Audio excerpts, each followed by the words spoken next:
Comme une voiture. Si tu conduis une voiture, la voiture a un limiteur de vitesse. La voiture pourrait aller à 200 km/h.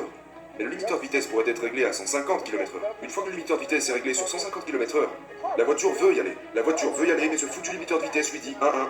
La limite c'est 150. Nous avons en fait un limiteur dans notre cerveau. Et c'est un mécanisme de survie. Il nous protège de la douleur et de la souffrance. À la seconde où nous atteignons cette limite, notre esprit nous dit « Oh non, c'est pas marrant. Nous devons faire demi-tour. Nous devons nous asseoir et chercher quelque chose de plus confortable. » C'est un truc de l'esprit. L'esprit a l'avantage tactique sur vous. Tout le temps. À chaque moment de ta vie, l'esprit a une longueur d'avance sur toi. Pourquoi? Parce qu'il sait de quoi t'as peur. Il connaît tes insécurités, tous tes points faibles. Et il fera en sorte de te tenir à l'écart de ces merdes. Il te poussera dans cette direction, qui est confortable. L'esprit contrôle tout. Donc ce que j'ai réalisé, c'est que quand je grandissais jusqu'à ce que je fasse 134 kilos, que j'étais gros et que j'avais toutes ces insécurités, j'ai réalisé que mon esprit m'avait guidé dans cette direction. Quand les choses sont devenues inconfortables pour moi, quand j'ai fait face à mes insécurités, quand j'ai fait face à mes peurs, mon esprit m'a dit « Oh non, j'ai l'avantage sur toi. Je vais te séparer de ce sentiment qui te pousse. » Et tout est à propos de ça. Nous voulons nous sentir bien. Nous ne voulons pas nous sentir mal. Genre, qu'est-ce que je fous là? Et quand tu ne peux pas répondre à ce genre de questions, t'abandonnes. J'ai commencé à réaliser que si à ce moment, je peux répondre à ces foutues questions, et que je suis au contrôle de mon cerveau, au lieu d'être contrôlé par lui, c'est à ce moment que ce truc apparaît. Donc la règle des 40%, c'est ça. Quand vous êtes à 40%, votre cerveau dit terminé. On s'arrête maintenant parce que ça va devenir douloureux et inconfortable. Donc vous arrêtez. Vous devez trouver des moyens. Et c'est différent pour tout le monde. C'est de ça dont parle le livre. Genre, on a tous déjà vu, tu sais, 5 étapes pour ceci, 4 étapes pour cela, c'est beaucoup plus que ça. C'est des conneries. C'est une pratique qu'il faut, c'est des habitudes. Donc, si tu sais qu'à 40%, genre, à 40%, la douleur commence à apparaître. C'est là que ça devient inconfortable. C'est là que la règle des 40% entre en jeu. Maintenant, ça commence. Je ressens la douleur. Mon esprit commence à me dissuader. Il me dit, sors d'ici, arrête-toi, fais demi-tour. Il va dire, on s'arrête là. On n'est pas assez bon. L'esprit commence à vous dire toutes ces choses. Et vous commencez à le croire. Parce que votre esprit prend le contrôle. Et c'est précisément à ce moment que vous devez inverser les rôles et passer aux commandes. C'est ok. Laisse-moi voir si je peux aller à 45%. Et une fois que vous commencez à vous donner de plus en plus d'espoir, et que vous commencez à réaliser, ok, l'esprit commence à te dire, mais qu'est-ce que tu fais? Nous sommes censés aller à droite, et tu vas à gauche. Vous commencez à contrôler votre esprit. Vous commencez à trouver de nouvelles ressources en vous-même. Et cela commence à 40% jusqu'à beaucoup plus loin que ça. Os conceitos da análise fundamental. 40% c'est le début. Arrivez là où votre esprit vous demande de vous arrêter. Peu importe où c'est, mais trouvez cet endroit. C'est quand cette merde commence à faire surface que tu dois rester au contrôle. Très peu de gens sont capables de vivre avec eux-mêmes. C'est la première chose, il faut pouvoir vivre seul, se regarder dans le miroir et se dire « j'ai peur ». Mais j'accepte de continuer. Il y a une voie facile ici. C'est dans la voie facile que se trouvent tous ces mensonges et toutes ces choses confortables. Mais vous devez d'abord être mal à l'aise à propos de comment vous vous sentez avec vous-même, avec cette voix qui vous pousse à fuir. Nous avons tous cette voix. Nous avons tous cette voix qui dit « Hé mec, tu sais quoi, tu vas pas y arriver, t'es juste un abruti ». Et il faut lui dire « Ok, c'est pas grave. C'est pas grave de croire qu'on peut y arriver. Donc on doit d'abord faire face au vrai soi. Le vrai moi est David Goggins. Le vrai moi est le gars qui te regarde en ce moment et qui se dit « Je ne veux pas être dans cette putain d'émission parce que quand j'étais enfant, je bégayais. Et j'ai peur de ça. J'ai peur du fait que d'ici une seconde, je me remette à bégayer comme une merde, en sachant que le monde entier me regarde. Mais c'est là que je me dis « Ok Goggins, tu dois aller dans cette putain d'interview. Voilà qui est Goggins. » Goggins va dire « Ok David Goggins, t'es minable. La vie t'a fait de cette façon. Et on ne peut pas vivre comme ça. On ne peut pas vivre dans la peur. On ne peut pas vivre dans le jugement. On ne peut pas avoir peur de ce que les gens pensent de nous. On ne peut pas avoir peur de ça. C'est Goggins. Goggins n'en a rien à foutre des gens qui ne l'aiment pas. Goggins prend le dessus. Mais je dois aussi écouter David Goggins qui dit « Mon gars, j'ai peur de ça. Je suis une merde. La vie m'a rendu faible. Je bégaye, j'ai des problèmes de lecture à l'écrit. Je suis gros, je manque d'assurance. Vous devez vous faire face dans une pièce sombre. Et c'est dans cette pièce sombre que vous trouverez qui vous êtes. Mais dans cette pièce sombre, vous devez également créer un autre être humain qui restera avec vous pour affronter qui vous êtes. Et c'est la seule façon de surmonter toutes ces choses. Tu dois créer quelqu'un d'autre. Mais pas comme quelqu'un qui aurait deux personnalités, non, c'est toi. Mais tu dois trouver de la force dans cette visualisation du nouveau toi qui prendra doucement le dessus. Presque comme un super-héros. Quand tu sors de cette pièce, tu es différent. Tu es quelqu'un qui n'en a rien à foutre du reste, qui ne s'inquiète plus d'être jugé, qui sait qu'il est faible, qui sait qu'il a peur, qui connaît tous ses points faibles. Peu importe, je suis là. Ça, c'est Goggins. Dans cette pièce sombre, tu te fais face. Tu réalises que tu veux devenir meilleur. Tu réalises que tu ne veux plus être faible et vulnérable. Et que tu veux éliminer ce genre de problème que nous avons tous. Nous les avons tous. L'âme est selon moi une excellente plateforme pour déterminer qui je veux être. Et pas qui je suis. Voilà l'intérêt de cette pièce sombre.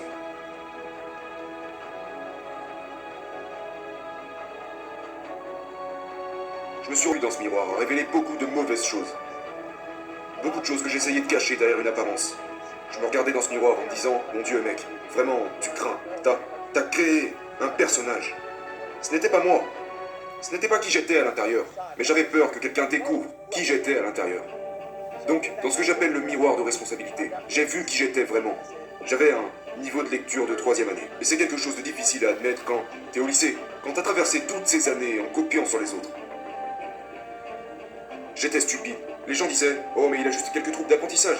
Mais j'ai réalisé qu'ils se trompaient et qu'en réalité, j'étais feignant. Alors, je me suis traité moi-même de feignant. Je me suis traité de toutes les façons possibles. Je me suis appelé... J'étais juste honnête. J'étais honnête. Regarde-toi, mec. Regarde-toi. Ce jour-là, je suis devenu honnête avec moi-même. Chaque jour, je me regardais en face dans ce miroir. Je l'ai appelé le miroir de responsabilité. Qu'est-ce que je peux faire aujourd'hui pour changer ce que je vois dans ce miroir? Qu'est-ce que je vais faire aujourd'hui? Et en quelque sorte, j'ai arrêté de traîner avec ces mecs cool. J'ai enfilé un short pour aller à l'école en me disant « C'est ça que je porte maintenant. Et si ça te plaît pas, c'est pas mon problème. » Je devais absolument construire cette enveloppe supplémentaire. J'ai dû développer cette corne sur la totalité de mon corps pour résister à toutes ces moqueries et ces surnoms. Au fil du temps, je suis devenu gros et je suis revenu face à ce miroir. J'ai dit, maintenant tu vas t'appeler comme ça, parce que je suis gros. Et les gens ne veulent pas faire ça. Ils veulent qu'on leur dise, oh mais t'appelles pas comme ça, t'es pas gros. Ne dis pas que tu es stupide. Si tu ne te définis pas comme le vrai enculé que tu es, rien ne changera. Dans ce nouveau monde dans lequel nous vivons, nous voulons entendre, oh t'es juste un peu plus gros. Non mon gars, t'es obèse. Et il est normal de se qualifier d'obèse si c'est la réalité. Et c'est là que ça a commencé. Parfois ce que je me disais était juste horrible. Mais je suis aussi fier de moi d'avoir pris en compte ce que j'ai vu dans ce miroir et d'y avoir remédié. Donc la première chose à faire, c'est que, une fois que vous l'avez réalisé, que vous réalisez que vous devez vous appeler tel que la personne que vous êtes, cette partie du chemin est très petite. Genre, tu ne vas pas te lever un matin, tu es de cette façon, et la prochaine fois que tu te réveilles, hop, le tour est joué. Tu sais, les 5 étapes vers la grandeur, non, ça se passe pas comme ça. Si vous lisez mon livre, c'est un dur travail quotidien. Comme là, je dois être honnête avec toi, mec. Je tremble en ce moment du fait d'être assis là dans cette émission.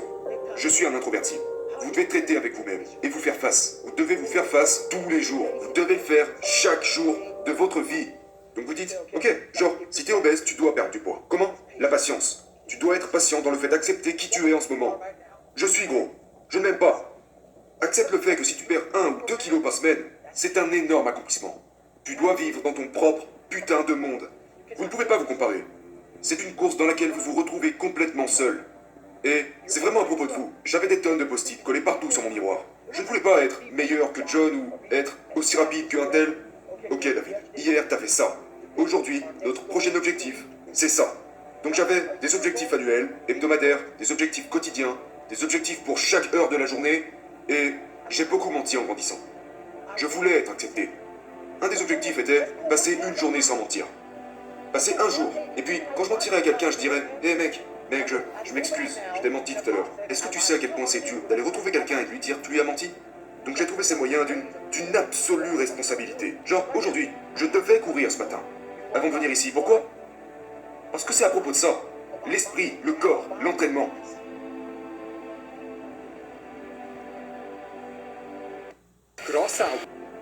Les gens disent tellement de la merde. Genre, hey, je vais changer de vie, je vais faire ci, je vais faire ça. Es-tu responsable de ce que tu fais? Es-tu responsable? Je veux dire, es-tu au point à propos de ce que tu dis? Je le suis. C'est comme ça que ça commence. Ça commence avec cette entière responsabilité de « Je ne mentirai pas aujourd'hui. Je dirai aux gens la vérité à propos de qui je suis. » Quand tu arrêtes de te cacher, que tu dis exactement comment tu es. C'est le but de la vie. De pouvoir mettre ta vie sur un panneau d'affichage, sur la route la plus fréquentée ou l'autoroute la plus fréquentée du monde en faisant comprendre aux gens « Voilà à quel point je suis un enculé. Sachez-le. » Lorsque vous prenez vraiment du recul dans votre vie et que vous êtes dans cette pièce sombre, vous regardez d'où vous avez commencé et vous vous dites « Mon Dieu, ma mère était comme ça. Mon beau-père a été assassiné. Mon père me battait. Je ne pouvais ni lire ni écrire. J'ai menti à tout le monde. J'ai triché à tous ces tests. Mon Dieu, mec. » Et puis je me suis donné un objectif. Je me suis dit, comment tu te sentiras quand tu auras atteint cet objectif en partant de ça? En partant de cet enfer? Beaucoup de gens partent avec un bon point de départ. Ils ont des bonnes fondations. Et si je pouvais quand même être meilleur qu'eux? Si tout le monde commence là? Ils sont déjà là. Et toi, t'es un putain de cul-de-jatte. Tu tiens même pas debout. Tu sais même pas marcher. Alors tu rampes. Et tu sais que ces gars n'ont pas vécu ce que t'as vécu. J'ai dû utiliser toute cette merde négative qui m'a rendu faible et horrible en tant que personne. J'ai dû utiliser ça comme un pouvoir en me disant « tu vas devoir tenir le coup ».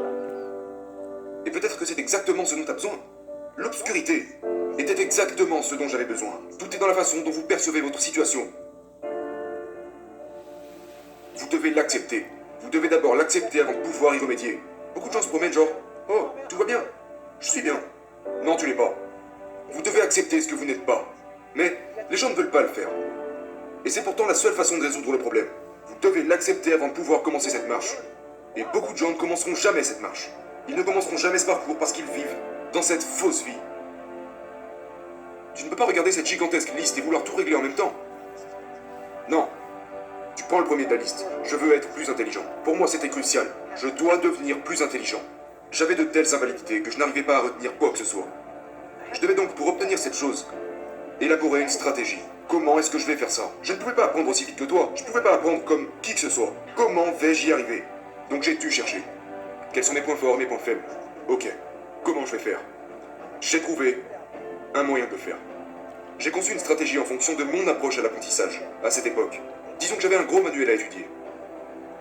Je suis allé acheter un paquet de cahiers à spirale, au magasin du coin.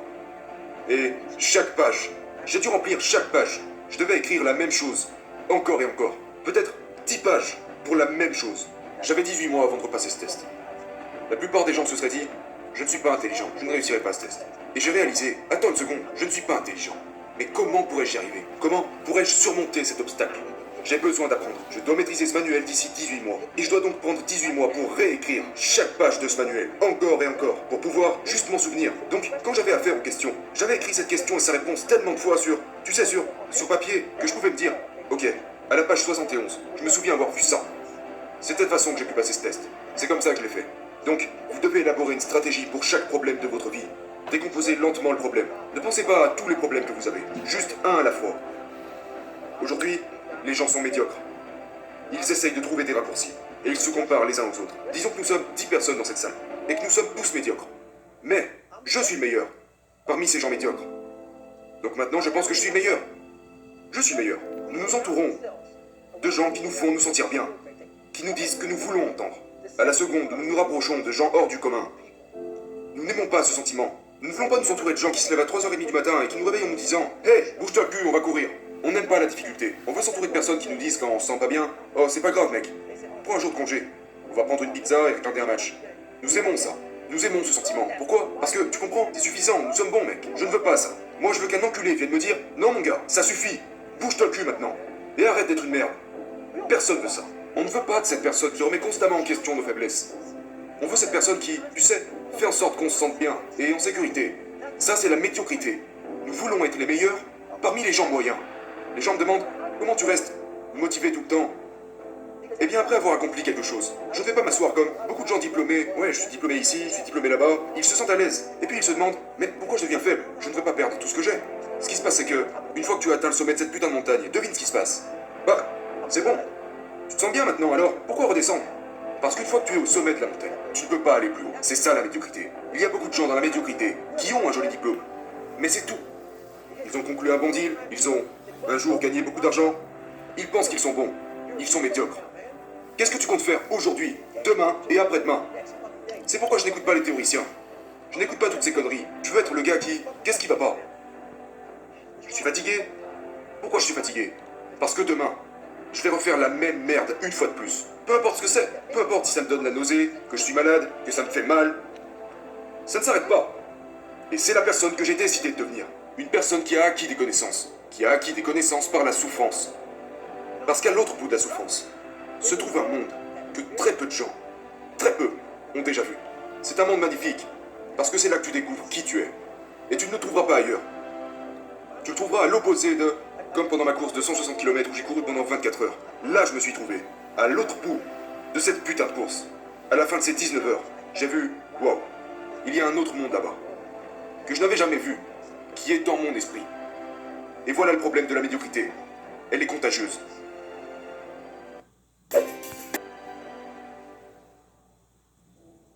Ne pas être civilisé, c'est... avoir cette sauvage mentalité. Être civilisé, c'est vivre dans un monde confortable. La plupart d'entre nous, genre, je vois ces athlètes qui prennent leur retraite. Tu sais, ils ont 38 ans, 39 ans, ils sont restés 20 ans, au top dans leur domaine. Puis ils décident de tout arrêter et de se détendre. Et tu les vois un an plus tard, et tu te dis, mais qu'est-ce qui lui est arrivé? C'est quoi ce bordel? Tu étais le plus grand athlète de tous les temps. Les enfants t'ont admiré, les femmes, les hommes, tout le monde t'a admiré. Tu étais au sommet, et lorsque t'as pris ta retraite, ton esprit s'est dit, tu t'es civilisé. La pire chose qui puisse arriver à n'importe quel être humain, c'est de devenir civilisé. Tu étais la personne la plus redoutable qui n'ait jamais vécu. Déjà, crois pas que ça va durer. Tu dois te réveiller. Et même si tu dis être retraité, il n'y a pas de retraite. Tu dois montrer l'exemple chaque jour de ta putain de vie. Cette civilisation est tellement à l'aise. Les gens veulent ce sentiment. Ils veulent être à la retraite. Ils veulent ça. Ils ont besoin de ça. Ils pensent qu'à ça. Les gens adorent me mettre une étiquette du genre « Mon Dieu, mais tu es juste câblé différemment. » Je suis pas câblé différemment. Tu sais à quoi je pense maintenant? Après avoir surmonté ce truc de bégaiement et tout ça, tu sais à quoi je pense maintenant? Je vais devoir me bouger le cul demain matin et refaire la même merde une fois de plus. Je vais devoir quitter cette interview et aller m'étirer pendant 2h30. Je déteste cette merde. Mais je vais la faire. Je dois constamment renforcer cette mentalité de victime. Je dois la renforcer chaque jour. Je dois faire cette merde. Pourquoi? Parce que si tu t'arrêtes de faire quelque chose, tu perds cette chose. Le seul moyen d'empêcher une machine de rouiller, c'est de la faire fonctionner. Et cette machine, c'est ton cerveau. Tu dois continuer à le défier, tous les jours. Qu'est-ce que les gens vous demandent le plus souvent? Comment est-ce que j'ai fait? Comment je suis capable de faire ce que je fais au quotidien? Comment combattre les démons? Parce qu'ils m'entendent parler et ils pensent que je joue un rôle, mais c'est réel. Comment je combats mes insécurités, toutes ces choses. Et je fais ça tous les jours. Je fais ça tous les jours. Je suis à la recherche d'un sentiment. Je ne suis pas à la recherche d'un trophée. Je ne suis pas à la recherche de l'amour. Je ne cherche pas plus d'abonnés sur Instagram ou sur les réseaux en général. Quand j'ai commencé ce voyage, il y a des années, j'ai réalisé que je voulais devenir quelqu'un. Quelqu'un à la recherche d'un sentiment. Un vrai sentiment de victoire. Pour moi. Et seulement pour moi. À la seconde où j'ai fait taire le monde entier, j'ai réalisé qu'en réalité, j'étais seul dans ce monde. Je me bats dans cette course. Seul. Personne ne connaît la vérité. À propos de ce que j'ai vraiment fait. Je m'en fous si quelqu'un le sait. Je me fous que les gens comprennent. Je suis un introverti. Toute ma vie, j'ai été un introverti. Et j'aime ça à propos de moi. C'est ce qui me sert de carburant. Je me considérais comme la personne la plus faible de la planète Terre. Mon but, dans ma vie, était de devenir l'homme le plus dur qui n'ait jamais existé. Et c'est pour ça que ces choses ne peuvent pas me laisser. Parce qu'il s'agit de ça, de tout ce que vous pensez pouvoir devenir. Vous devez faire de ces rêves une réalité. Mais c'est la partie la plus difficile, de faire de ces rêves une réalité. C'est là que le dur travail entre en jeu. Les gens me demandent, comment continuez-vous à grandir chaque jour? Vous devez faire de ces insécurités, de ces peurs. Comme quand je pesais 134 kilos. Je n'avais pas de motivation, mais je vais devenir un imbécile. C'est quoi ton problème? Tu t'es regardé dans une glace? Je n'étais pas genre motivé à devenir un imbécile. J'ai aidé un enfant angoissé, apeuré. J'ai dû regarder mes insécurités et mes peurs et trouver de la motivation à travers ça. Nous cherchons tous des passions. Tout le monde parle de ça. Vous avez un putain de sac rempli de ça, tout autour de vous, toutes ces insécurités, toute cette merde. Vous devez plonger en profondeur dans cette merde. Parce que tout y est, toute l'énergie et le carburant dont vous avez besoin est en fait en vous-même. Tout est là. Et vous avez déjà beaucoup de choses à faire pour y surmonter. C'est là que j'ai trouvé, dans mes propres insécurités, c'est là que j'ai trouvé la motivation. Et c'est la chose la plus puissante au monde.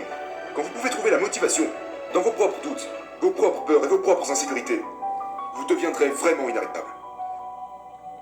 L'homme que je suis aujourd'hui. Moi-même. Mais je suis une personne très philosophique. Et je vais faire ça très rapidement. Je crois à une force supérieure. Je ne connais pas son nom, je ne sais pas d'où elle vient ni quoi que ce soit.